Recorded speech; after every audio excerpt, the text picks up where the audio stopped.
All right, let's do this. Welcome, first-time listeners and returners to the Sports Deli, where everyone deserves a seat at the table, especially our next incredible guest, who joins us today to talk about the intersection between race and sports, mental health, leadership, equality, social injustice, and white privilege. So grab your favorite deli sandwich or bagel and your favorite beverage, and let's do this together in the Sports Deli. We are so honored to be joined today by Pastor John Heath, artist Antwoine Washington, and actor William Catlett. I met Pastor John while I was the associate head men's basketball coach at Goucher College in Baltimore in the 90s, and he taught me a lot about a number of things while I was there, including, but not limited to, the Maryland Black Caucus. Antwoine and Will both played for me while I was the associate head men's basketball coach at San Diego Mesa College, and both have blossomed into being just incredible men, incredible fathers. Welcome, gentlemen. It's an honor. Thank you, Mike, and to my esteemed participants and your great co-host. I'm so privileged to be here. One of the great experiences in my life was working for and supporting Elijah Cummings. The interesting story is he did not want to run for that seat. And I and several others literally had to force him to run for that seat because a very popular pastor was a candidate, and he just felt that he just could not overcome that name identity. But we pushed him, and the rest is history. He became a great congressman, one who, unlike other congressmen, is not just known in his district or his state, but literally had a national and international impact. One of the things that he used to talk about is, particularly for African Americans who get into leadership, he talked about the glad to be there stage. And so you have those folks who attain position power and they don't use that for other people. They're just glad to be there. And so with that deposit, I've made sure that wherever I've gone, I tried to affect the lives of other people and certainly open up the doors for other Black people who are following me. He often used to close his speeches with a poem by the former president of Morehouse College.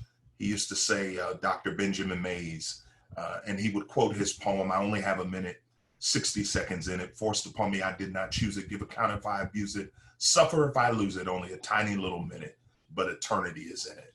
And so with that poem that I now use in my own speeches, I'm trying to make the most of my minute. What would he say now if he were alive with regards to this Black Lives Matter movement? Would he be emphasizing people to get to the voting booths? Would he, obviously he'd be joining in the fight, but what direction would Sure. he ask people to, think that's the most important aspect of this? Well, if you can recall, when the senseless killing of Freddie Gray occurred in Baltimore, I have vast experience working with law enforcement, pushing police reforms as an advocate outside and inside with chiefs. And one of the historical pieces, the vestige that still stuck and probably still to this day, is the tune-up. That is when a suspect runs and you get beat up for running. That's called a tune-up. But then also the other piece is what is called a rough ride. So they put you in the van and they just basically punish you by going over all of those pothole-filled roads and things of that nature. And so that's really what caused that tragic death, also in conjunction with the beating that Freddie Gray took. When that happened and when the unrest happened, Elijah Cummings was not sitting in the lofty, pearly halls of Congress. he was on the street. He lived in the neighborhood. So, you know, I remember clearly people would come up, knock on his door to get constituent service. They didn't even go to the office. That was how invested he was. And what he would probably tell us today is, first of all, we can do better. And then he was a strategic thinker. And so what people have to understand, and, you know, Mike, I've worked on both sides of the aisle. So I worked at the highest levels of the Republican Party, the highest levels of the Democratic Party. I'm probably the only brother that you'll ever meet that's worked in the RNC and the DNC. Okay. So, Will, Antwoine, Gordon, I've seen it from different perspectives. Okay. And there are policy implications, Mike. There are legislative pieces that need to be put in place. You know, there's a real need to get some folks to understand that there are systemic breakdowns.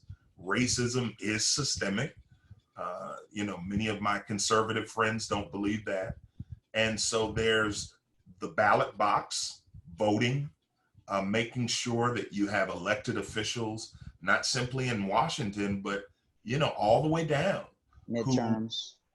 Yes, and reflect that. And, you know, some people are on term limits. I can see both sides, but the reality is that, you know, when you're in a legislature, it's relational. And so when you term limit people, oftentimes you're not giving them the opportunity to have enough relationship capital to really make a difference. And so he would point to several pieces, certainly with police reform. And that has to do with policy, but also there's going to have to be accompanying legislation to direct that. So is that the number one concern or thing that should be targeted right now is policies? I've already seen policies being changed in certain cities, no chokeholds, and police officers being vetted differently. But this is also a systemic issue where, you know, things have been overlooked or swept under the carpet for years. And that's not to say there's not the majority of cops are good. We all know that. But it's, you know, something that I think needs to, you know, be looked at on a much deeper level. Committees formed, you know, feedback into the system, a better system of checks and balances. And I think that's where a big, you know, amount of the problems lie. Sure. And it also deals with training.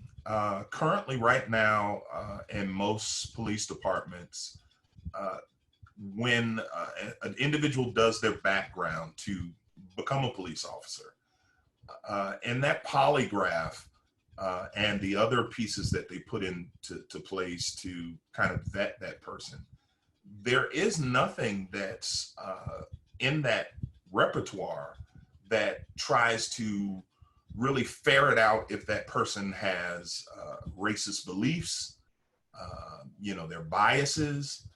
That does not factor in.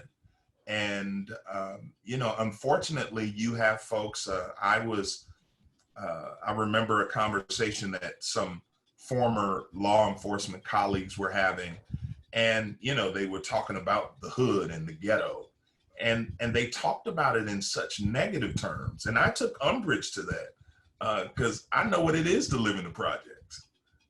And this same kid that lived in the project went on to advise staff of presidents.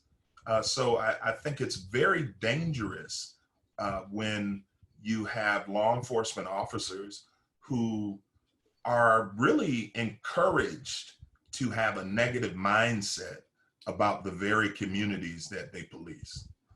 And so training, you know, and it's not just the academy. Understand that when an officer comes out of the academy, they all have training officers. And one of the sad things is that these wonderful things that folks are taught in the academy, when they hit the street and that TO gets them, then that TO then tells them, forget everything that you learned in the academy. Why do you think all these now, even after George Floyd, we see video after video still of officers putting their knees on people's neck? And oftentimes it's not the bank robber, the violent dope dealer. It's a guy they caught on a traffic stop, or, two kids were walking in Tulsa like teenagers do. And now they're cuffed and pinned to the ground, and an officer has a knee on this child's neck. Not a man, but a 13-year-old child. And so the challenge that we have is that we do still have some officers who have bias and won't admit it. And when I train police officers, I say, look, we all have biases. The only way you overcome it is if you admit it. Reverend, are there hot spots?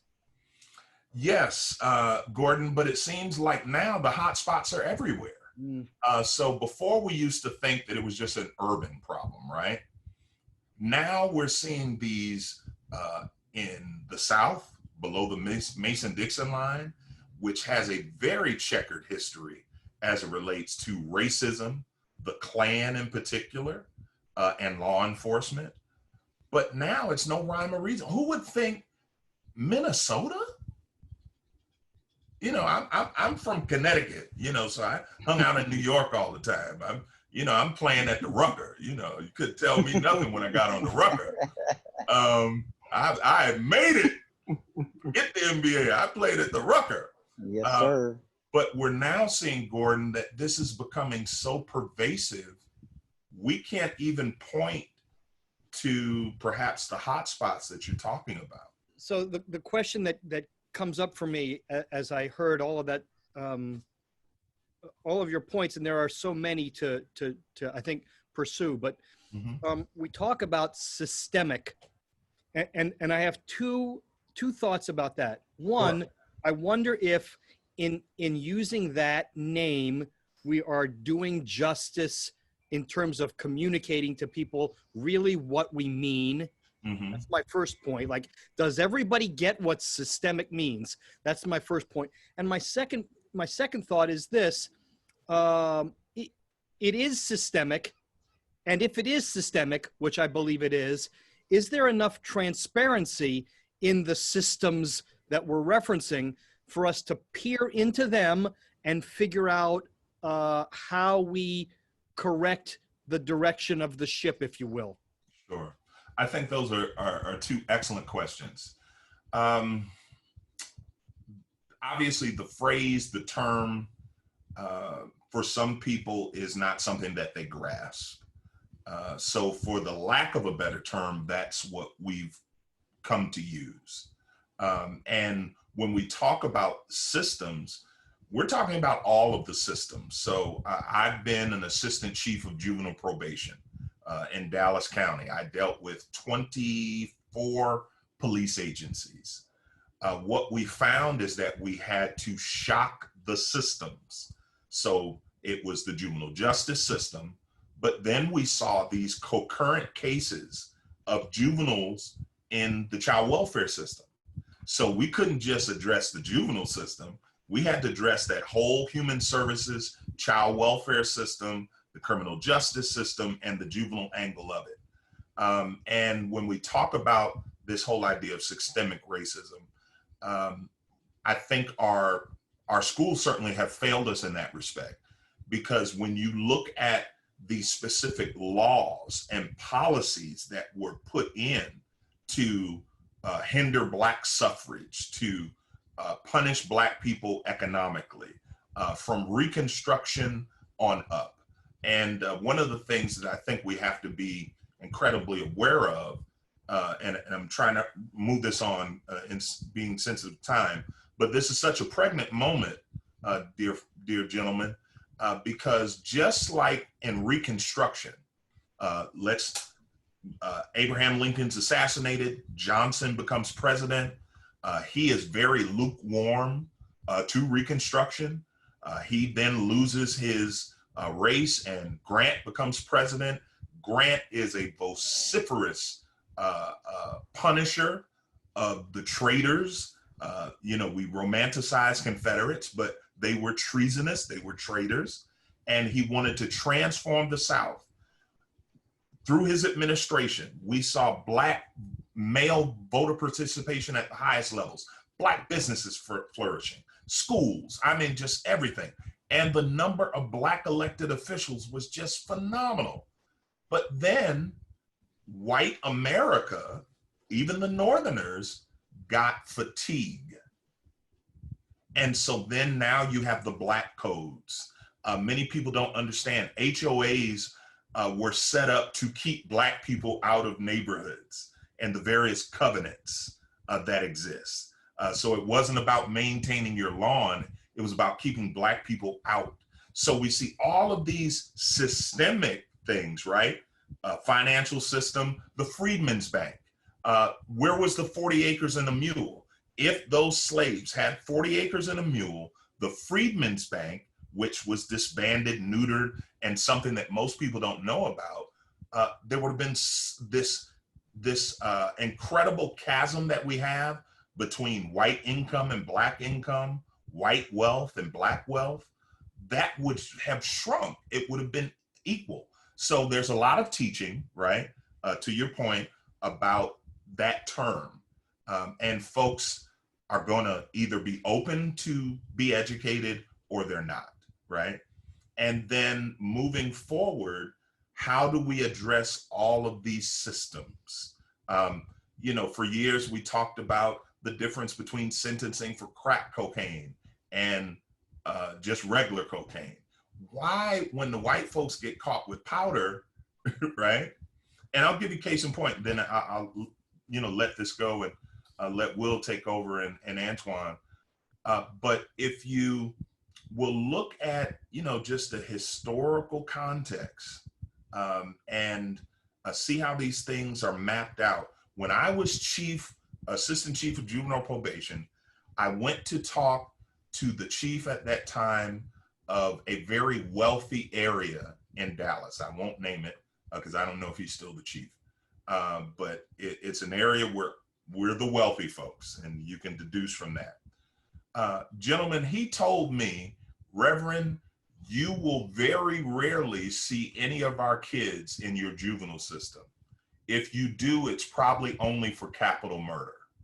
Because, are you ready for this? He said, we have our own justice system here.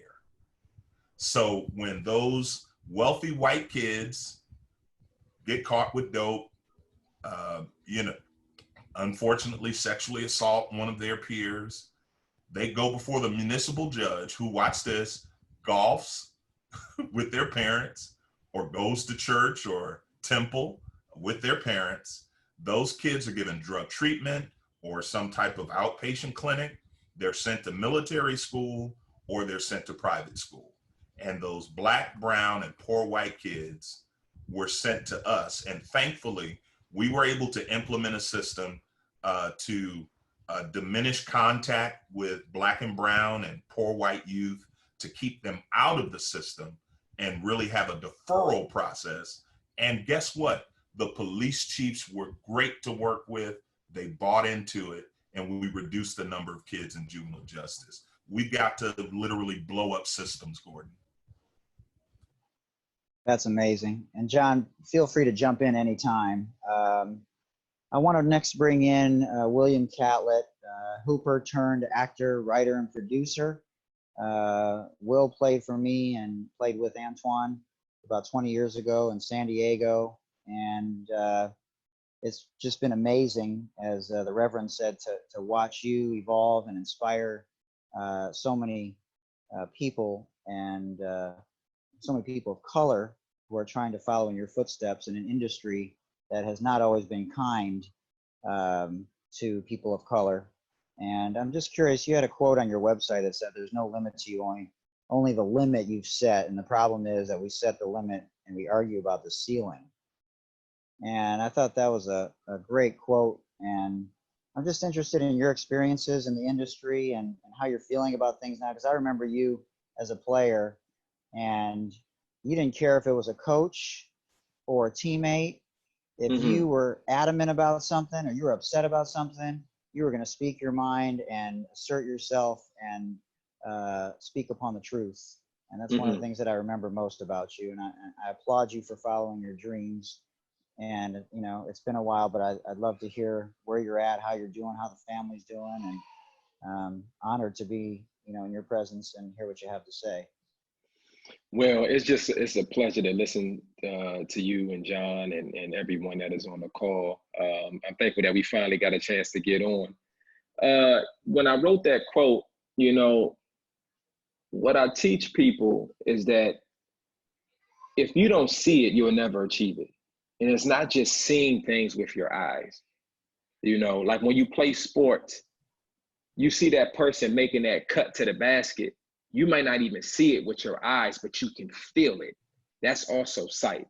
So when people set a limit in their mind about how far they want to go, then you set that limit.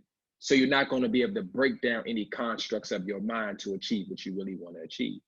So like, for instance, when I first came from Virginia to California, not thinking about playing, not thinking about acting, you know, it was basketball was my thing.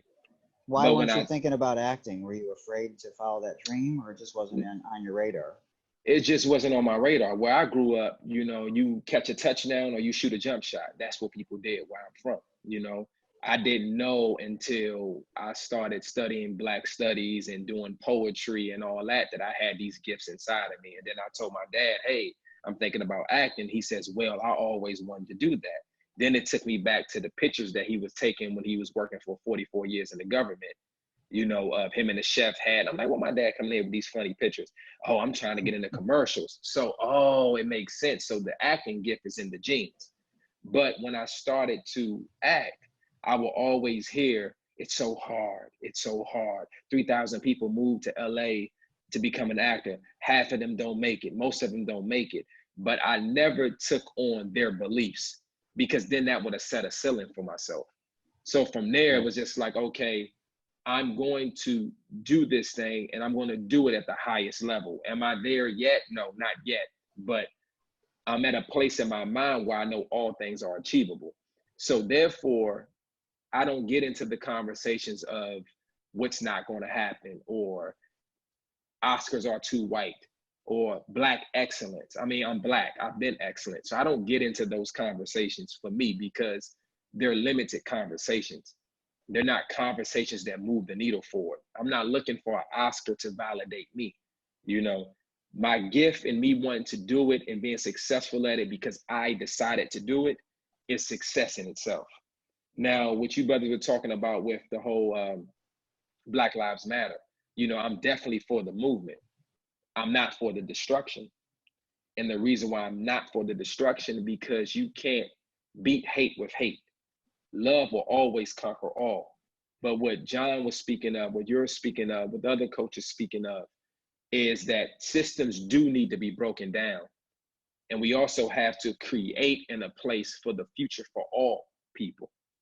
And that always has to be the concept. What's going on right now is almost a hijack of the movement, because it's bringing separatism between the police and the, what you want to call it, the civilian, so to speak. And that should not happen.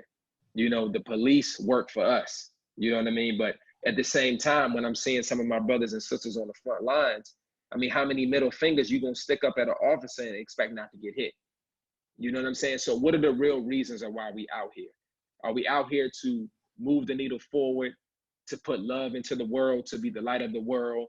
Or are we out here to burn and to destroy? Now, some things need to be burned. Don't get me wrong. I'm not saying that it doesn't. And I'm not saying that I totally agree with agree or disagree with defund the police. I think the money needs to be distributed in the right places. And I think it is a good reality check for some officers to try to say, hey, man, maybe I need to look at the evil inside of me and deal with that, because that's what we have to draw out.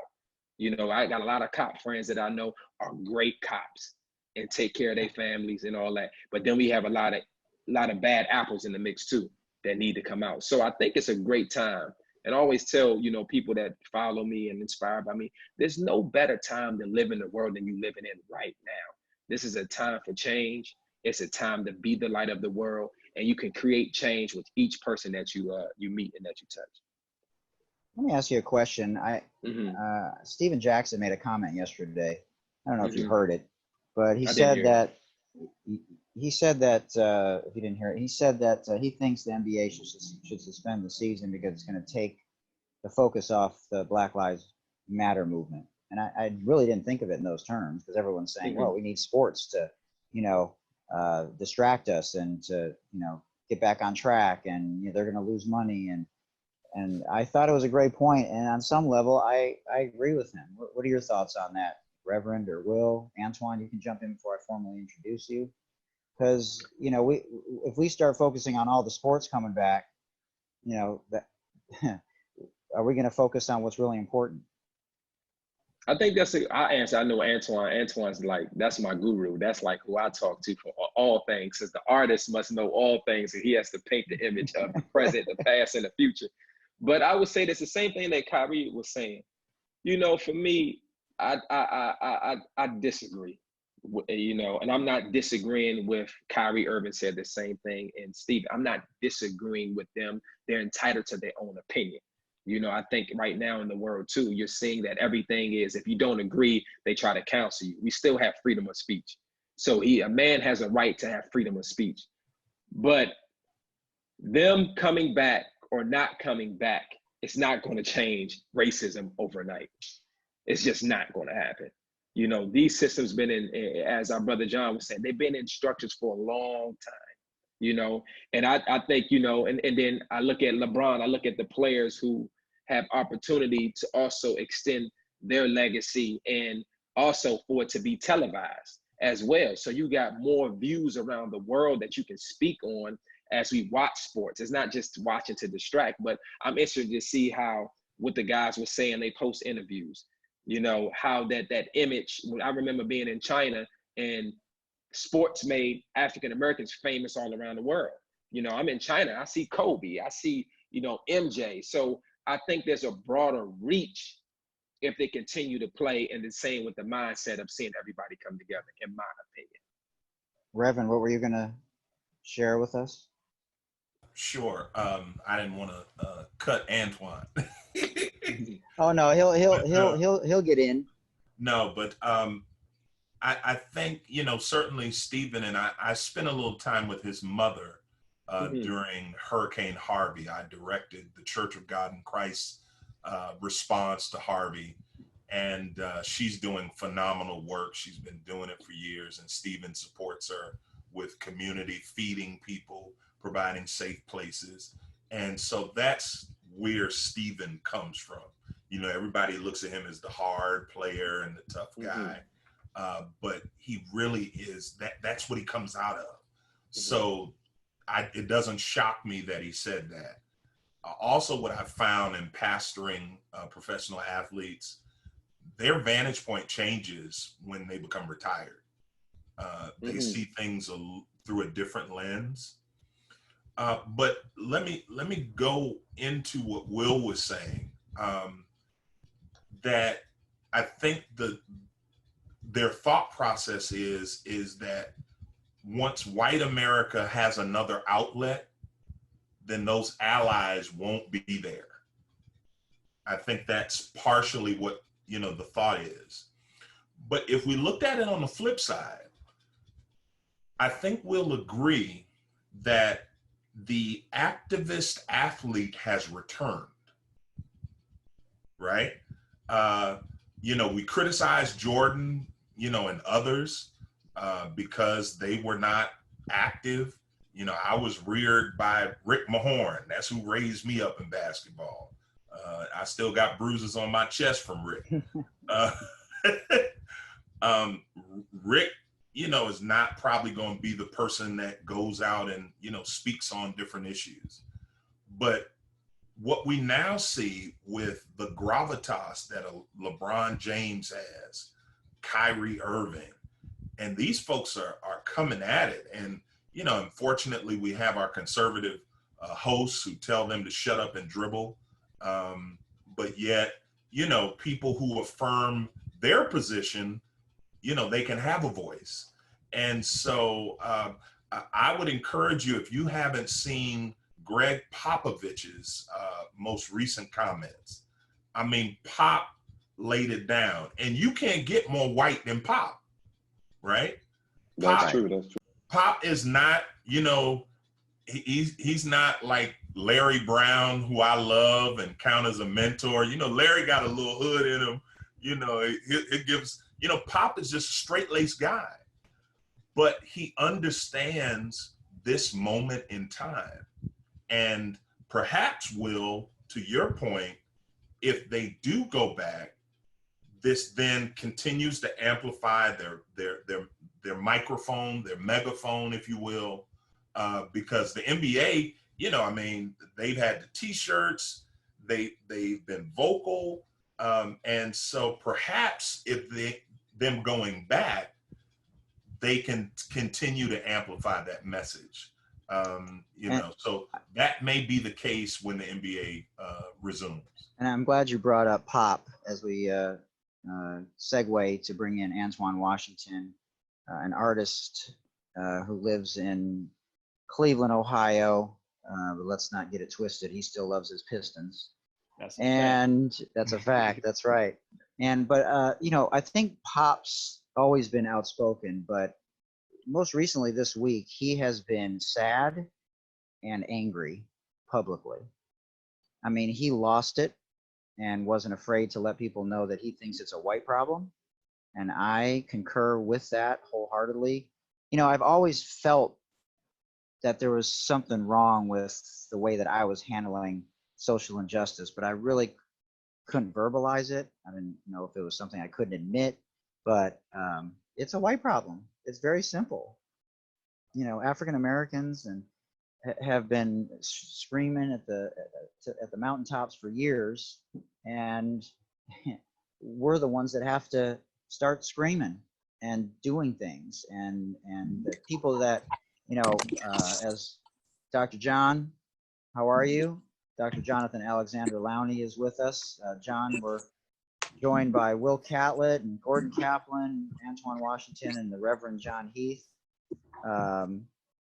Anyways, getting back to my point, John, I'll ask you a couple questions in a minute, but I just think that sums it up perfectly, the way that Pop laid his emotions, out on his sleeve. Well, and Mike, he's got a credential, right? I mean, what winds up happening when somebody speaks out is people try to discredit them, right? And the discrediting is a personal attack to circumnavigate and avoid the issue, right? Because you're going to say, well, who should listen to a basketball coach? But you haven't said anything at all about the issue. That doesn't speak to the issue. And I think in his case, and I'm not saying he's bulletproof, but his credential, because he's got a military background, because he served, he's a little bit less susceptible to being diminished, to being quieted. And definitely. Well, Antwoine, I appreciate you waiting and listening, and but I want to get your perspective in terms of how you sort of have told your stories for years, the stories of the Black experience in America through your art, and how you're feeling about what's going on now. You have a different appreciation for life, having suffered a stroke at an age where most people, wouldn't even think that's a possibility. And, it inspired you to quit one job and really follow your dreams. And I applaud you for that. And I remember when you were at Mesa playing for us, there was a part of you that was insecure, and you were not sure about doing things on the basketball court. And I can't imagine, how hard that must have been for you to try and navigate things off the court and in life. And how did you go about putting those tools in your toolbox to be stronger, to be a leader in the Black community, and express yourself through art and start nonprofits and start to pay things forward? I think basketball did that. It taught me that very thing. It taught me those principles, because I simply wanted to make it pro just to do those very things, start nonprofits and give back to my community. I mean, I remember growing up with a mother when our refrigerator was a cooler, sleeping on floors and eating syrup sandwiches and, and had a sense of village in the community. I remember at our basketball camp, our slogan for our basketball camp was a village. It takes a village to raise a child. So just always having that sense of community growing up in Detroit and in Pontiac, Michigan, and just really seeing Mayor Coleman Young and seeing Black police officers and certain community policing and Black city officials. And I just grew up in a Black city. So that's all I knew. But it was a lot of insecurity there because there wasn't a whole lot of positive reinforcement in that way. I mean, the crack era hit. My dad was on crack. All of my uncles were on crack. So a lot of insecurity came from that. And it made me, instead of like going down that path, it made me want to rise above all of that situation and be able to say, hey, I'm the first male to graduate college in my family. I'm the first male. I'm probably the second male to graduate high school. Most of my uncles I got an uncle right now that's doing life in prison for murder. Uncles that died by the gun, uncles that died from doing drugs for years and years and years. So I've seen it all. And it just made me want to rise above all of that. When I came to Mesa College, where we played at, me and Will, we took Black Studies. And I always wanted to get into it because being in elementary school, it allowed me to dream when I was able to see those pictures of Dr. King or Malcolm or Benjamin Banneker or those different people who invented things. It gave me a sense of like, oh man, it's someone that looks like me in a classroom, even though it was during the month of February, and then they were taken down. But during that month of February, I was able to dream through the eyes and through the speeches and through the different things. It gave me a sense of hope, so to speak. So that's what I had to tap back into to become the man today. That's amazing. I shared in our previous parts to this Black Lives Matter movement, as we're joined by the Reverend John Heath, Antwoine Washington, William Catlett, Dr. Jonathan Alexander Lowney, and my co-host Gordon Kaplan. It's interesting that you talk about, taking that Black Studies course. I remember taking that course, yeah. and I hadn't thought about it since you just talked about it. Yep. And I learned a lot in that class, and I think it's representative of sort of a microcosm of what we have to do now. As I said in some of the other parts, that it starts at home. Yeah. Obviously, it's important that we do all of these things collectively, because the sum of the parts are greater than the parts themselves, and we all know that. This is requiring the biggest team effort in possibly the history of America. So we all know, how we all play a role in this, but it does start at home, and it does take people to take ownership. And as someone said in the last part, Bobby Kelsey, a former coach at Stanford and Wisconsin and with the LA Sparks, that you have to be willing to lose inheritances, family members, and everything in between to stand up for what you believe in. And the people that, as Dr. John said to me on the phone the other day, Obama scared white America and Trump brought him back. and you're not gonna, it's like recruiting, or when you're looking at a school as a recruit to relate it to sports, there's a third of the schools or the people you're never going to reach, and you can try, but the people that are in the middle, in that gray area, I think are the ones that we have to start with. Go ahead. But that statement that Dr. John made, what's so incredibly tragic about it is Barack Obama was the most palatable Black man that you could think of, right?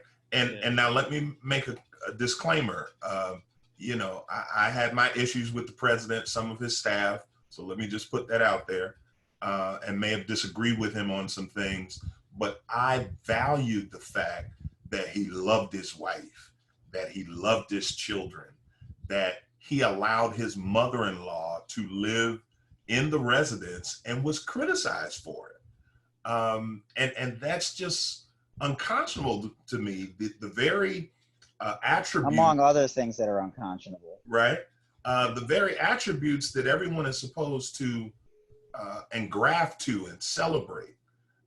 It's just amazing that because he was a Black man, not just his policies, but because he was a Black man, there were those that just vehemently fought him. And subsequently, that famous statement by the majority leader, Mitch McConnell, where I'm going to make him a one-term president. I'm going to make sure he gets nothing across the desk. And so that's the frustration that many of us, particularly as Black men, have, that we do everything right and still get punished. That's a fact. Can I say one thing? Of course. I wanted to kind of go back in the conversation too to get my opinion on even the Steven Jackson thing. Please do. I think my opinion is that I think the NBA coming back, as big as a fan as I am as an NBA, I do think it will be sort of a distraction, and it will take away a little bit of the fire that's going on right now, because now you're getting people to fall back into the mode of everyday, just the same thing. Go back, and the brothers can go back and dribble and entertain people. And I think right now you're seeing LeBron step up like never before. You're seeing, I mean, you know, he's made statements, but now he's forced to do action.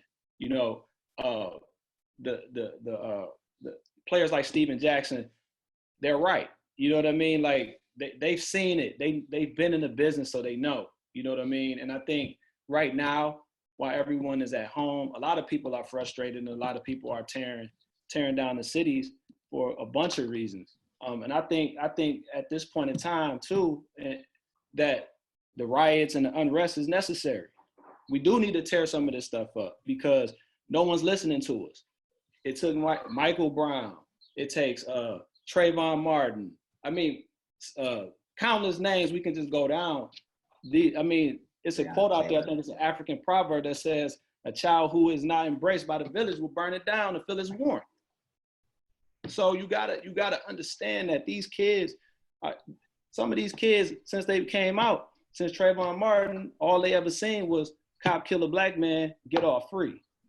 They was born into it. So a lot of the rage and a lot of the things that's going on now, that's all they seen. So you're getting I feel like it's a time where you're going to get that, but then you also have a time where the elders come in and start to teach the youth how to mobilize, how to use the vote correctly. Don't just tell them to go vote if you're not going to teach them how to vote, who to vote for, because then you're just giving them empty lip service. Like the Black community, it's a lot of like wounds there that we have to also fix within our community. A lot of chains of white supremacy is on our minds, because you got Black people who are in certain positions that think like white supremacists. They have white supremacist mindset. Just because a person is Black and you put them in position doesn't mean that they have the Black community in mind and to serve the community in the right way. So I think it's a lot of things when you speak about systematic racism, that things from all that dates all the way back to slavery. You know, I was just reading the Fires of Jubilee, but the story of Nat Turner, and they were talking about how his mother was taught scripture, was taught Christianity to be more docile on the plantation, to make him more, to make the African people who they brought over to be more docile and to be more meek amongst them, so they wouldn't revolt, so they wouldn't fight back. So a lot of the things that we are taught are, a lot of things that we are doing, we were taught. And then when things are taught, tradition plays a part, because they begin to pass down, because you're gonna go, Big Mama told me this, so I'm gonna run with it. You see what I mean? But we don't go to actually research, read, learn history. And that's why that Black Studies class that I took at Mesa was probably one of the best things that I did take, because it taught me to research. It taught me to read for myself. It taught me to go find out about who I am, because this ain't new. We could take it back to Emmett Till. If Emmett Till's mother wouldn't have said, leave the casket open, then you wouldn't have had the civil rights movement. It took George Floyd on camera the same way it took Emmett Till mother to say, no, leave the casket open. That's what made people say enough is enough. It took Rodney King to get beat on camera for white America to realize that this happens. And then and the result of that was what? The LA riots. So these unrest and these things that we call destruction are necessary for change. And then we can start rebuilding from there. But the thing is that it can't be lip service. It can't be performative activism. It has to be action within tangibles, different things that we can do in the community, because it's okay to have conversation with our white brothers and sisters. But I think if you come to our rallies, don't come to our rallies.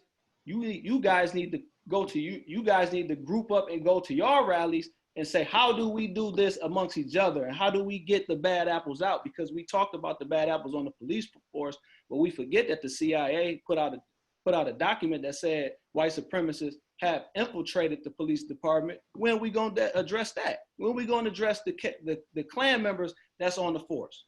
So we still got a lot of work to do. You had to unite. You got to remember that our history states back again during that time.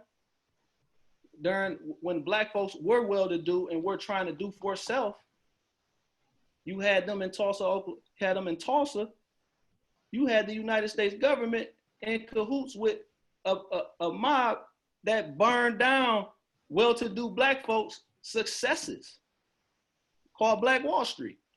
These are things that we have to date back in history. If we can go on and we can go on and we can go on about the history, but until we realize that, hey, Martin Luther King even said it, man, I feel like me integrating, I pull my people into a burning building.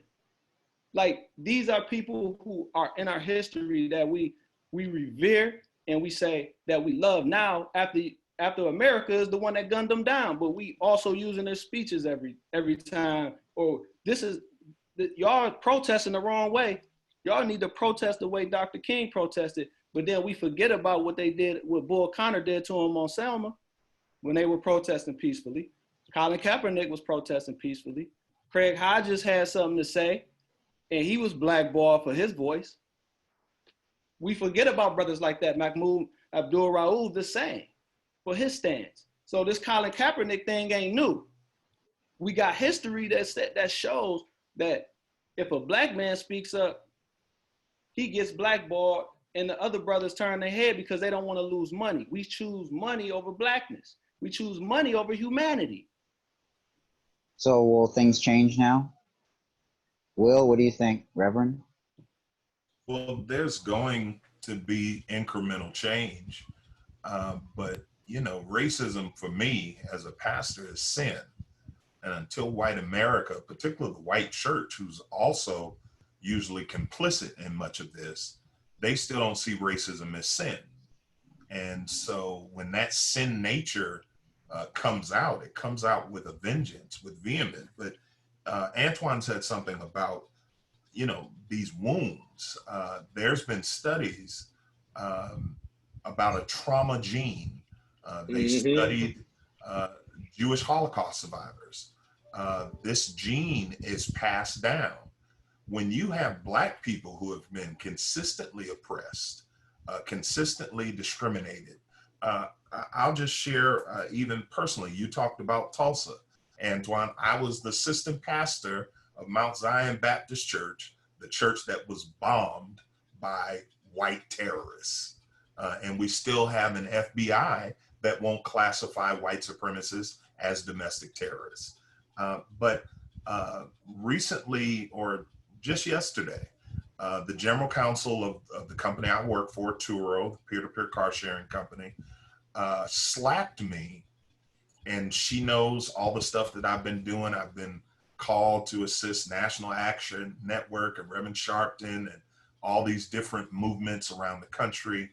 Hey, Pastor Heath, I need help with this. You've done this. So it's been a bit overwhelming.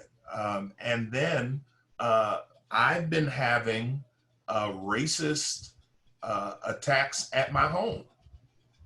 We are the only Black family. Our house has been egged. We get banging on the door all times at night, the racist notes. I've been dealing with that. And, my VP said, well, haven't you called the police? I said, police don't respond to racial stuff. They don't. There's no sense of urgency, no anything. And so will it get better? It will, but we potentially will continue to have to just be vigilant because these mindsets aren't going anywhere. And remember, I talked about that window of time in Reconstruction where you had the will of the people, goodwill of white people, and then all of a sudden, even the white Northerner started to get incensed about what was happening to the white Southerner. They didn't care about justice, equity, fairness. They fought white. And so, we have to take this. But what I will say, have to have this point, Andrew Young, one of Dr. King's lieutenants, one of my adopted mentors, always reminds us of this. And I hear what Antwoine is saying, but this rings true as we move forward. Dr. King, poured into Andrew Young, and Andrew Young taught us that there was nothing that they could achieve in the civil rights movement without good white people. And so I'm as pro-Black as they are. I'm a fist pick carrying brother. I'm unapologetically Black. However, I understand, here we go back to systems, all the systems are controlled by white men. Not even white people, white men. And so you've got to have some of those allies when you want to change that financial system and banking, the political systems, criminal justice, and all these other systems. You're going to need white brothers and sisters to stand arm in arm with you. And to Antwoine's point, make sure they're policing their families, their brothers and sisters, their fraternity members, their church members, their members of the synagogue, because it is in that transformation begins to happen. And then now it happens generationally, because now when I was integrating South Windsor Public Schools, I was called the N-word every day for almost the first year. And that was in the North. That wasn't the South. So these type of things will help to spur that next generation that sees now life in an equitable lens and doesn't see Black people as enemies or as inferior. Right, the change will come in layers. I know I speak for everybody. I'm sorry that's happening to you and your family. And if there's anything that we can do, please don't hesitate to let us know how we can, help with regards to your family's safety and the bigger picture. Will, do you think Colin should come back, or do you think he should remain the figure that he is and go down with the Muhammad Ali's and some of the other prominent people from the 1968 Olympics who took a stand or took a knee, and he might be better off not playing in the NFL even if he's offered an opportunity? No, I think he should come back. And here's my reason why. Your gift operates on a platform. And he did the most honorable thing. As a kid, I was the one that grew up saying, "I pledge allegiance to the flag of the United States of America, to the republic for which it stands, one nation, under God, indivisible, and liberty and justice for all." And that is the point that I think everybody has been missing. Even when you heard Drew Brees' comment, they're both saying the same thing.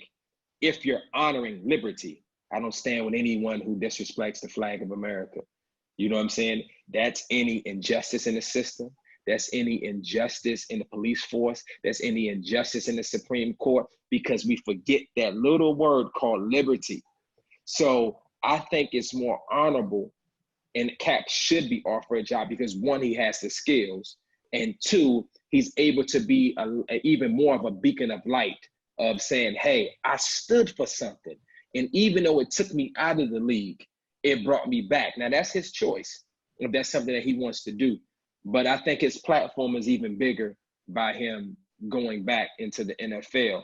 And I'll just add one more comment about what I believe the next steps are in moving forward. The next steps, especially for African-American people, is economics. The best thing that LeBron and the Kyries and them can do, we need more I promises everywhere. You know, we need to own some of these police stations. You know, we need, when I go to Larchmont and you go to those little meetings that they have, everybody knows everybody. That needs to happen. So some of these communities, because, you know, as African-Americans, we get our money and we move to the suburbs. So I'm not saying that you got to stay in where you lived at. We saw Nipsey try to do that, and we see how that happened. You know what I'm saying? But I'm also saying is that if you're going to leave, you've been privileged to leave, you got to make that idea that caused you to leave and put something back into the community so that dollar can circulate. And that's where I feel like the next step for us as people. That's what I'm doing with my folks. You know what I mean? We're making sure that we're building and protecting. As Antwoine has 2 kids, I have a daughter. I got to make sure the future is bright for them, you know, and I got to make sure that they don't become a victim of hate. And Go ahead, Gordon. Maybe we can sell a more diverse pathway to young people besides professional sports, where your chances of excelling are 0.001%. Yeah, how are we supposed to do that, though, in our educational system? Well, I mean, listen, math is more important than ethics and diversity training. You know, I don't have a great answer to that. You know, I told you, Mike, last time that when I was at IU, I took classes with Dr. Gary Sales, who happens to be a strong voice there in the Midwest for Black studies, and I wrote a paper for him that I think at the time, which would have been the late 90s, had an outlandish concept, and I wonder about it. It doesn't come up very often, but you know, we sell this bill of goods to young Black kids, and we get them highly invested in something where their chances of success are almost nil. And to me, it looks like the most craftily contrived way to undermine that segment of society. We sell something that you can't possibly attain. Everybody buys into it, and then where are you when it's time to graduate, whether it be high school or college, and do something else? Where are you? And so you know, maybe we just need some more vocal people standing up and saying, you know, I don't know if it's stay in school, or if it's, you know, diversify your interests, or don't put all your eggs in one basket. Change the curriculum. Some message that's broader, that gives people a real chance to get somewhere on a perch where they can do something, not stay in the mud. I agree with you, Coach. And that's the reason why I started my initiative. That's the reason why I started my nonprofit, was for that. Is because, Will can probably attest to this too. Like, once you're done with basketball, like, I tore my knee at Mesa, as Coach knows. It kind of deterred me to think differently, because now basketball could possibly be out of the picture. So that's the reason why I created my organization, and I teach art to Black kids in you know, like low income areas, because that's amazing. That's another way out. I feel that I mean, even though I grew up in understanding that art was important and all of these different things, but I knew in the hood, me saying I want to be an artist, I look like a cornball, you know, to the brothers on the block. But however, I wanted to change that narrative, because I say, hey, Will is acting. I'm a visual artist. I paint. Who would have thought that we can be the cool guys now? We're in these times, we're allowed to be ourselves. So I created the organization simply for that, to say, hey, I'm tired of going back home and seeing brothers that could have made it. They're just working at Best Buy. or they're just working at Home Depot, and they just got that newspaper clipping in their back pocket, just ready to talk about the good old days, and they lose their sense of identity because they put everything in the basketball since they were kids. So that's why I created the organization, because now when I get a chance to get some of these young black kids that look like me and I know what they're going through, I can say, hey man, I know you're good at throwing the ball, I know you're good at running, but hey, here's another way. You can learn how to do graphic design, which can lead into coding, and which can lead into all of these different things that you're 20 years behind in. So I say, hey man, you don't know by you coming to my class on Saturday that you're doing activist work, because they already set up a system for you to fail. You're 20 years behind, but you get up every Saturday morning where you got to fight against digital redlining out here in Cleveland, where most of the companies won't even come and hook up internet in these kids' homes. So I'm giving these kids, I can't give some of these kids free computers and free laptops with the graphic design program on them because they don't have internet, because the certain companies have redlined them coming in, hooking up internet. Something as simple as we think that, everybody should have Wi-Fi. These kids don't have Wi-Fi. So I have to fight on so many different levels, and I'm talking to the parents and I see how these kids are living.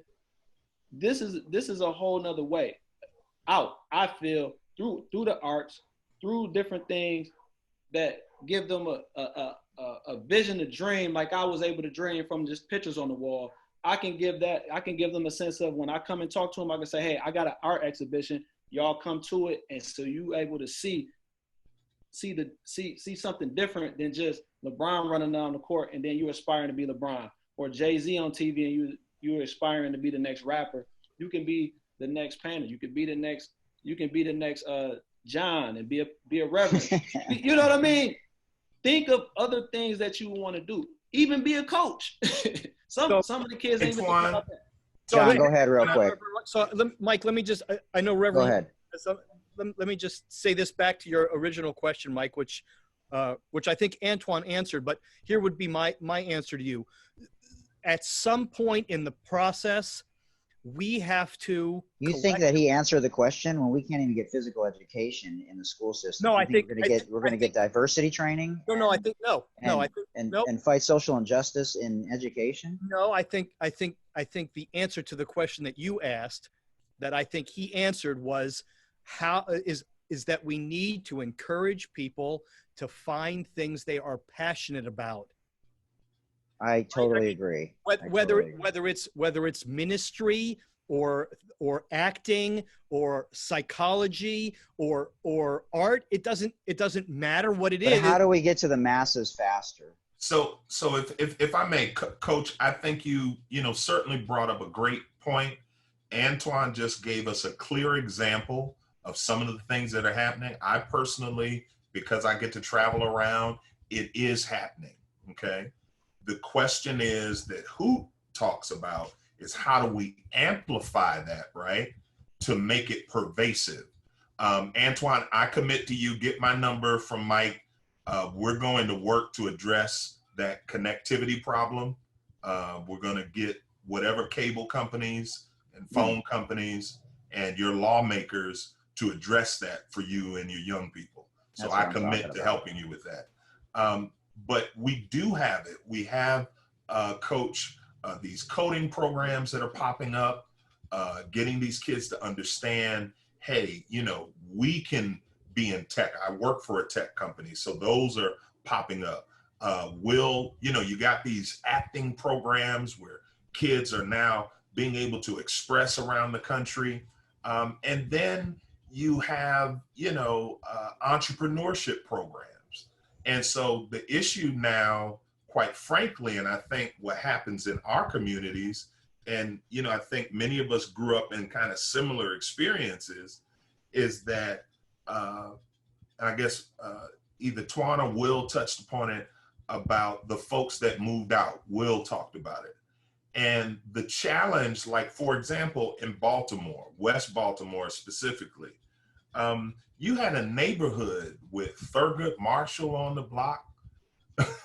you know, all these luminaries, right? And that's what kids saw. Even if you were poor, you still lived in the same neighborhood as Thurgood Marshall. We don't have that dynamic. And so we have a generation of children that see things out of their reach. And so that whole understanding, Will said, look, I'm not hating if you move out and go, but are you staying connected, right? Are you making sure that you don't have amnesia? You know, a lot of people, when I travel, they say, Rev, you going into that neighborhood? I say, you don't understand. I got an international hood card. For real. Suited and booted. And I go into any hood in this United States and get love from everybody. First of all, because I don't count myself higher. You'd be surprised how many brothers appreciate seeing a black man in the suit. So I don't get animus, I get love. Every time I go in different neighborhoods, when I lobby and go to different states as a lobbyist, you know, my practice is to hit the hood. I gotta get a beef patty. You can't get beef patty in the suburbs, you know. I need to get some real, you know, hood Chinese food, you know, not that suburban stuff. And so, you know, Coach, I do think it's happening. I think the challenge for us now is to amplify it. And then for those of us who've had any modicum of success, to let these children touch us and to know that it's real. Yes. And when they can touch us and know that it's real, Will talked about, you know, kind of his mindset of achieving and seeing it. If I can tie back to how Will started us out, if I can see it, then I can achieve it. And so I think it's the touchable things. And we have to make sure, because real quick, I did this safe space discussion with this Law and Diversity Tech Collaborative, about 50 or so lawyers, interns, alumni, representing the big tech companies and the big blue blood law firms from around the country. And so it was a safe space for the Black interns and lawyers to share their stories with their white colleagues. This one dear brother, he's in LA, first generation college student, now in law school, interning with this incredible firm. He was just going to get some ramen. Parked outside the ramen place. And the police officer comes up, and we know the story, shining the light. You know, I mean, he's not thugged out, he ain't sagging. He's just this kid who's trying to get some ramen. Are you on parole? Are you on probation? You know, he has to go through all that, be harassed. He's telling the guy, look, it's takeout. I can only sit here and wait for the food. So he goes through the whole thing and being disrespected by, you know, the officer. And then when he's telling the story, my heart broke, because then he came back and said, well, look, I'm not trying to say I'm better than the other people because I'm in law school and I'm interning with this law firm. I said, stop right there, young brother. I said, the reason that your story is so important is because for many people, they will try to justify the maltreatment. And you know, as soon as one of our folks die or gets horribly beat up, he stole a pencil in 1995. He has this record. I said, what you are telling us and what you're helping everybody to know, that no matter what your socioeconomic status is, as a Black man, you now have a real target. And we need to understand that whether you're from the highest economic and your parents are Ivy League, or your parents had no education, when officers come up to us, many don't care and many can't make the difference. I know we're talking about the Black Lives Matter movement and, you know, incorporating it into sports a little bit, but does anyone have any thoughts on the pandemic It's not going away. And Reverend, you have, I think, the highest numbers in your state, and you're seeing a huge spike there. And so I'm wondering, I can say I've had enough of a pandemic, and I'd rather not have one ever again. I think we all share that, Coach. that's But what I tried to convey, you'll see a lot of evangelical white pastors now pushing for corporate worship again. For us as Black pastors, we don't have that liberty because we're disproportionately affected. And I believe that most of my colleagues are at a place where they understand that they have a judgment seat to sit at. And they're not going to have deaths on their hands unjustly. So folks are trying to be very judicious in how they move forward. But we, across the board, are affected at a much higher rate than our white brothers and sisters. And so for Black people in America, I think there's a greater sensitivity. You have to understand, for those of us particular folks in the Pentecostal kind of wing of the church, we love churching. I mean, we want to buck, we want to shout, we want to give God praise. And there's nothing like that corporate environment. But we are, I served the first assistant presiding bishop of the Church of God in Christ, the largest Pentecostal Black denomination in the world. And even our presiding bishop has taken a little criticism because he said, look, I don't think it's time for us yet to go. And then what we see now with those same white evangelical brothers, they're seeing spikes in their areas because they haven't taken precautions. Even some of the pastors, there's a pastor in Memphis who has reopened his church, still giving folks the option. They have all the protocols. You get your temperature taken. You have to have a mask. There's social distancing. So there's ways to incrementally move into this, but you still have part of America that believe this is fake news and a hoax. Dr. Jonathan Alexander Lowney, do you have anything that you want to share with us? John was a goucher, and we worked together for a number of years. And I remember when John did his, I don't know if it's called diversity training, but he told a story about how he got on an airplane and somebody came out of the cockpit that wasn't white. And he said, "Oh, you ain't flying this plane." "Mm-mm, no, sir," in his head. He didn't say it out loud. And so I remember that. And, all these little bits and pieces from, when I was in Detroit growing up, and I had Mr. Emmanuel as my coach, and he'd always call me son, and I didn't see him as an African American, or he didn't see me as white. He just coached me as his son, just like he did his son, but all these different experiences, I think, are why I'm so passionate and accepting so much ownership of this problem. And it's just been overwhelming to hear all of you share your passion and your perceptions and thoughts on the situation. But John, I know you've shared some things with me when we've spoken on the phone, and you've been in higher education for a long time as a person of color from New York. What are your thoughts on, I know there's some things that you think aren't necessarily helpful to the cause, but I'd be curious to know, welcome, and I'm curious to know where you are with everything, how you're doing, and love to hear your thoughts. I think first, it's really important that we really, really understand systems of oppression and understand how the global pandemic is playing into that.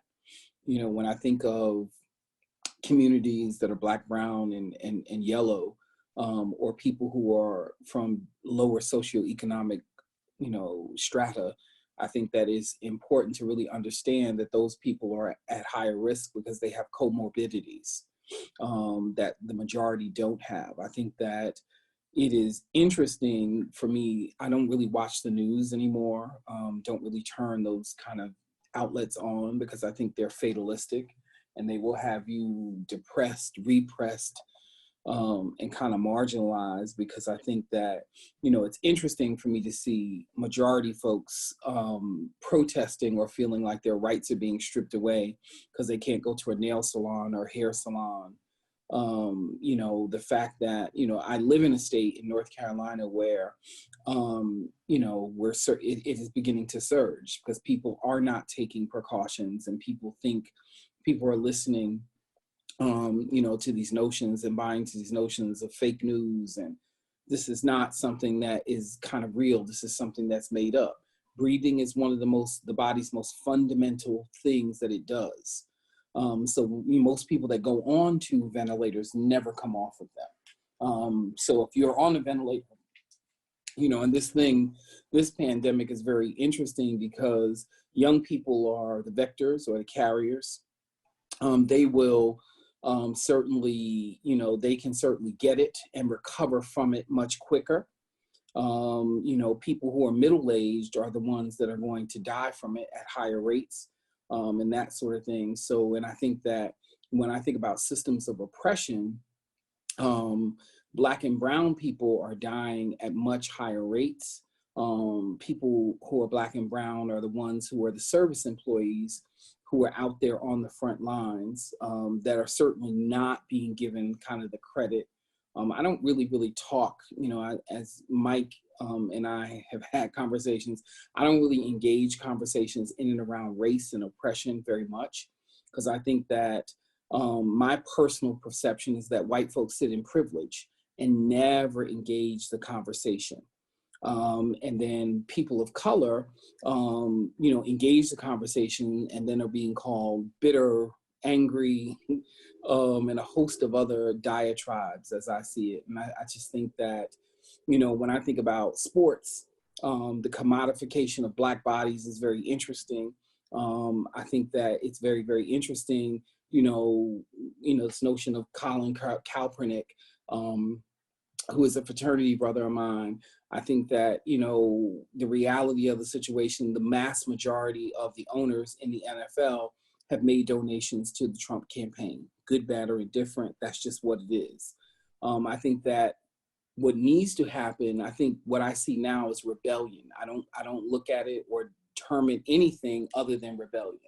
I don't look at it as rioting. I look at it as rebellion. I think that people have been oppressed for so long that they're now, you know, it's not necessarily about Mr. Floyd. I think Mr. Floyd is the straw that has kind of broke the camel's back, and people are moving into revolt because they're angry, they're frustrated, and that sort of thing. And I think that, you know, I always say that Obama was the commercial break that, you know, that the country took. That is who America really aspires to be. And I see the Trump administration as the regularly scheduled programming. I think that America at its root and at its core became afraid that persons of color could aspire to such offices. And, you know, white power, white privilege was something that was seen as was being threatened, if you will. And that sort of thing. I always tell Mike about a book that I think everyone should read, White Fragility, by Dr. Robin DeFranco. And she's a white woman who really, you know, talks to other white people about white privilege and how it has become, you know, it is almost antithetical to call a white person racist, because that's not, you know, just the way the system is set up. It is set up in such a way where you don't, you know, you're not even thinking of that way. I think that the world has fallen asleep. Wealth has fallen in the hands of very few people, and the masses are fighting each other for the scraps that are left on the table. There aren't enough jobs. There aren't enough resources for people to survive because the uber wealthy have absorbed these resources and are using things like race and class and ethnicity to further divide people, and that sort of thing. So I just think that this is it's an interesting time, and you know, I just think that my hope is that people can really become critically conscious and spiritually conscious, such that they begin to really see and understand what's happening, as opposed to just listening to a news bite or going with how they feel and not being able to really, really think through something for themselves. Because I think that's a very dangerous place that we've come to. We've lulled people to sleep with, electronics, regularly scheduled gadgets, programming. And that is quite dangerous. And this notion of race, the fact that as I look at clips from the 60s and some of the civil rights era, icons from that particular era, the same things that they were dealing with then, people are dealing with now. And that's why it's so important that white people step up and completely be the voice. Completely. Does anybody have any final things that they want to share? John, I'm glad you came out of your comfort zone a little bit to come on, because I know this isn't something that you regularly talk about necessarily. And I'm glad that you stepped into the show with us and shared your views, because they're valuable, and I loved hearing what you had to say. Twoine, did you want to go ahead, Gordon? Make no mistake, that was a powerful statement. It was, absolutely. I do want to add something before I head out and get back to the baby, especially for coaches and mentors. The one thing we must not forget is, in basketball, we were taught how to pivot. And in life, you can always teach someone how to pivot in life. That's probably one of the most things that I've learned, the best things that I've learned in life is how to pivot. I wouldn't focus on putting your eggs in 50 different baskets. Yeah, it might be point something that makes it to the NBA or makes it into wherever you're trying to do. But if you teach people lessons, which I've learned from you, Coach, who one of the best lessons you taught me was the hesitation move. Because that was teaching me that life is about different speed. You can't go the same speed at every single thing all the time. Man, sometimes you not slow down. Yeah, right, exactly. Just go. I was one speed. But on the basketball court, that was one speed for me. I didn't learn that, but I can think back when you taught me that hesitation move, that I can't do everything in life at one speed. Sometimes I gotta hesitate a little bit. Sometimes I gotta slow it down. Sometimes I gotta wait for this thing to evolve.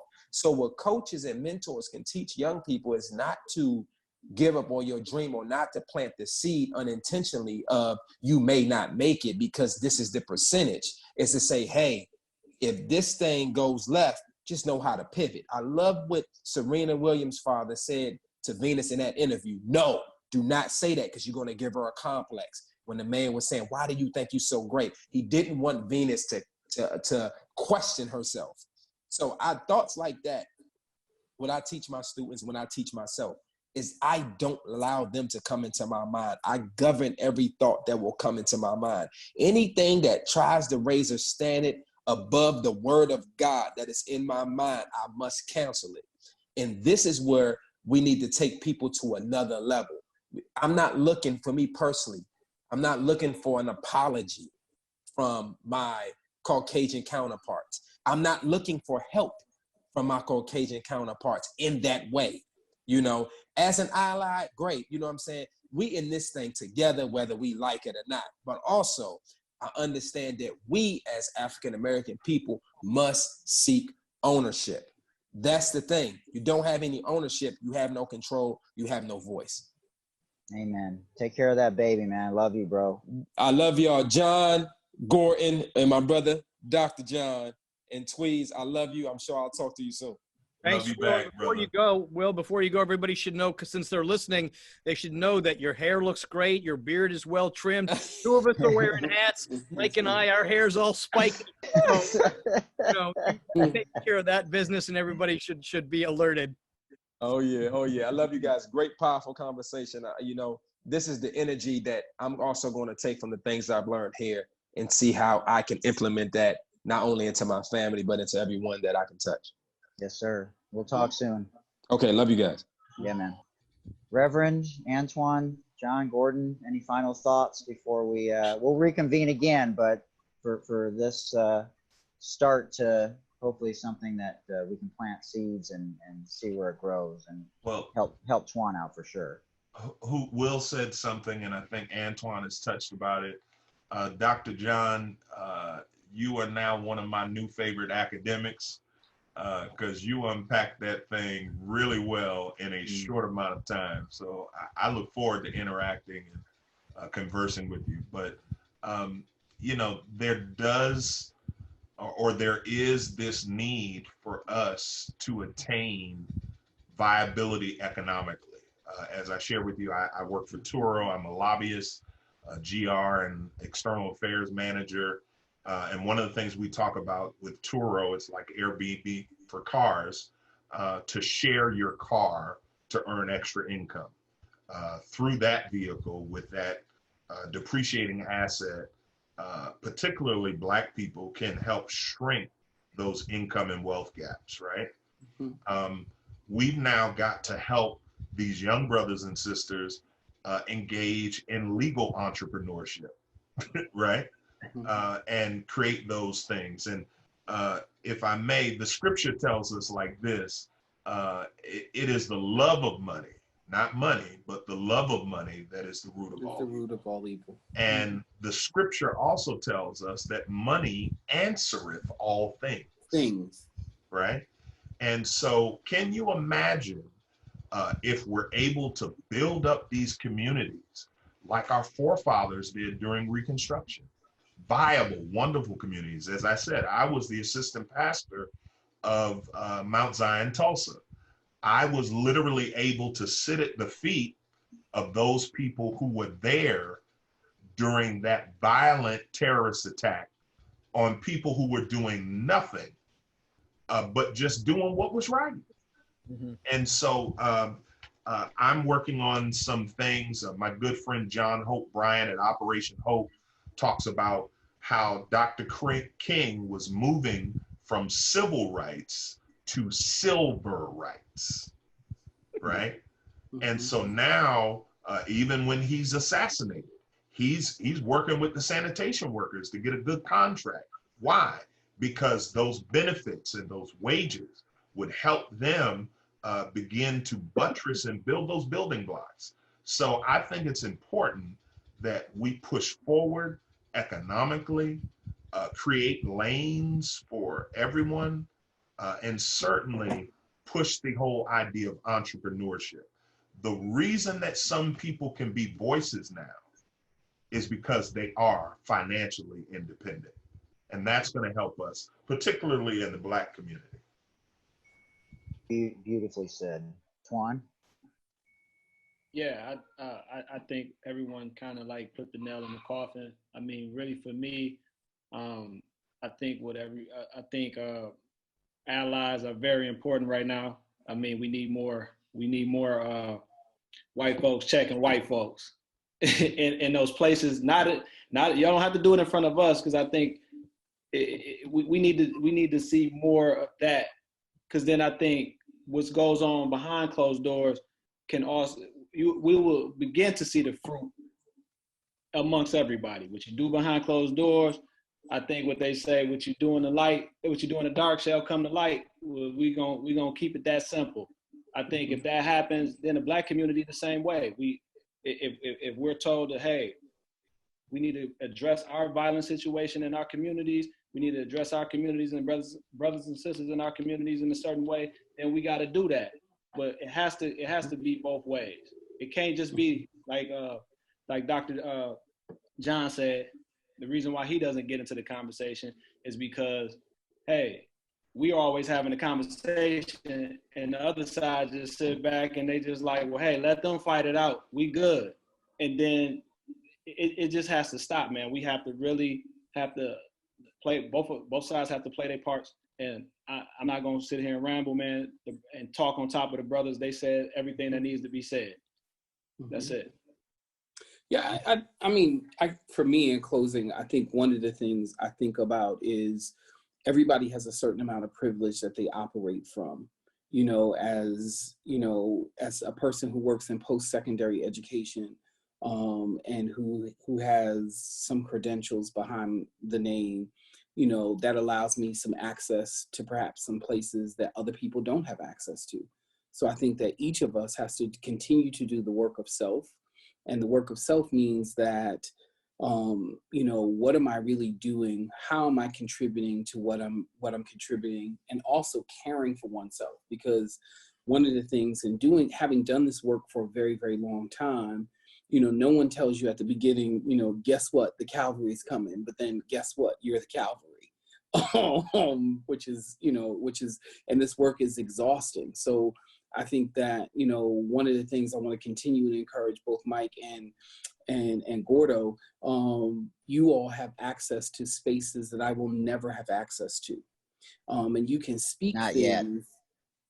Well, I'm going to challenge that and say you have access to spaces that I will never have access to. And you have the ability to plant seeds with other people to have those things come into fruition. You may not see them, but if you plant the seed, I'm sure that it will, in its own time, God will do and speak to the hearts of who he wants to speak to at the given time. So I think the work continues, but I think this is good stuff. And that's Well, you were ahead of your time. I'm sorry I didn't take your diversity training more seriously 25 years ago. Well, should yeah, have. I mean, what did you take more seriously 25 years ago? Rally claps There you have it. and basketball. Youth is Right. wasted on the young, my friend. Don't forget tennis. That's right. Well, you guys were an inspiration, and I wish we were meeting under different circumstances, but at the same time, I'm glad we're meeting under these circumstances. And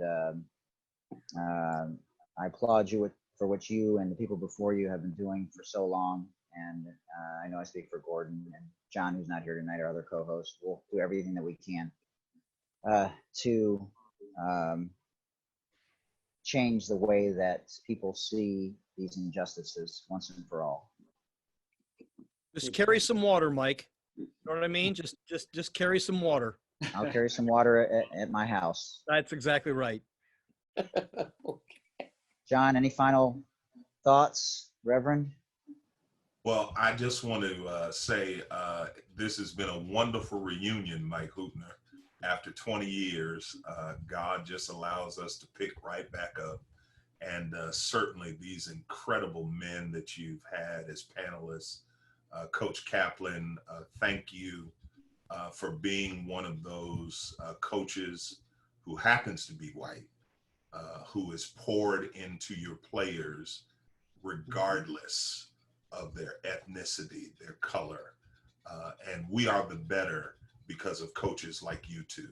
And so I just want to celebrate you all as our brothers, as our allies in the struggle. I echo what these other gentlemen have said. When we have you, as Dr. John said, going into spaces, who I know I feel like I'm a philosopher Jew sometimes, but Rabbi may not see me the same way. So we thank you all for being those people who've been courageous to go into your own sectors and be agents of change. And so we celebrate you and we thank you. And I'm honored to be here. That makes 6 of us. And we should just say, Mike, that when Antwoine mentioned about his knee, that was probably one of your crossovers. Was a hesitation. Right. All right. Well, I hope we can meet back here again down the road and see where we're at and what we need to continue to do to keep moving forward and not get distracted by things that are trying to distract us, whether it's the election or anything else that's trying to take our eyes off the prize. Mm-hmm. Most definitely, man. Appreciate you, Coach Hoop. All right. Appreciate you, Hey. Coach Cat. Thanks, everybody. Appreciate it. Thank you. All Have right. a good night. All right. You too. Cool, brothers. Thanks for sharing space with us today. We truly hoped you enjoyed that amazing interview. Remember, everyone, Black Lives Matter. Stop the bullying. Stop the Asian hate. Contact your local and state politicians for any inequalities, for any individual or any group that's being marginalized. Also, everyone, we want to raise awareness for those individuals that are currently imprisoned for non-violent offenses, in particular those with long-term sentences that are disproportionate in particular to those people in the Black and brown community. And I want to send a shout out to 40tons.co. 40 Tons is a socially conscious cannabis brand, and they're a social enterprise using the regulated cannabis industry to fight injustice, in particular for cannabis prisoners. So check them out again at 40, the number 4, the number 0, tons, plural, 40tons.co, because what they're doing in the cannabis space and being a socially conscious company is truly incredible, and they have my full support. And also wanted to remind all of you, if you're having a tough time, you can always call the Suicide Prevention Lifeline, and that number is 800-273-8255.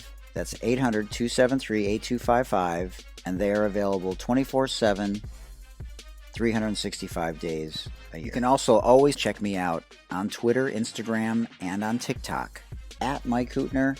Thanks again to our amazing sponsors, Breaking Tea, Sport RX, PSK Collective, City Lokes, and Moolah Kicks, which you can see right here up on the screen. You can search them online at breakingtea.com, sportrx.com, pskcollective.com, moolahkicks.com, and citylokes.com. And if you'd like to support us at the Sports Deli, we'd love to have you either make a one-time donation or feel free to make a donation monthly, either 99 cents a month, $4.99 a month, or $9.99 a month. If you have questions about that, send me an email again to thesportsdeli@gmail.com, and I will send you the link on how you can do that. You can also find it at the bottom of every podcast on Spotify or Apple Podcasts. Link at the bottom to support the show. Please check out our website at thesportsdelipodcast.com. Make sure that we continue the conversations with regards to 3 strikes and you're out and mandatory minimums, especially people that are in jail for non-violent offenses. So those things need to change. And remember, gents and ladies, please remember to do your monthly self-breast examinations. And remember, guys, this afflicts about 1,500 men annually, with about a third of those resulting in death. So we want to make sure that we do our monthly self-breast examinations, both men and women. And guys, remember to do your self-testicular examinations every month as well. Until next time, remember, it takes a village. For Dr. J and Coach K, I'm Hootie Hoot. This has been a production of Hootie Hoot Productions. Thank you for joining us in the Sports Deli, where everyone deserves a seat at the table. Remember, it takes a village. Much love, everybody. Peace.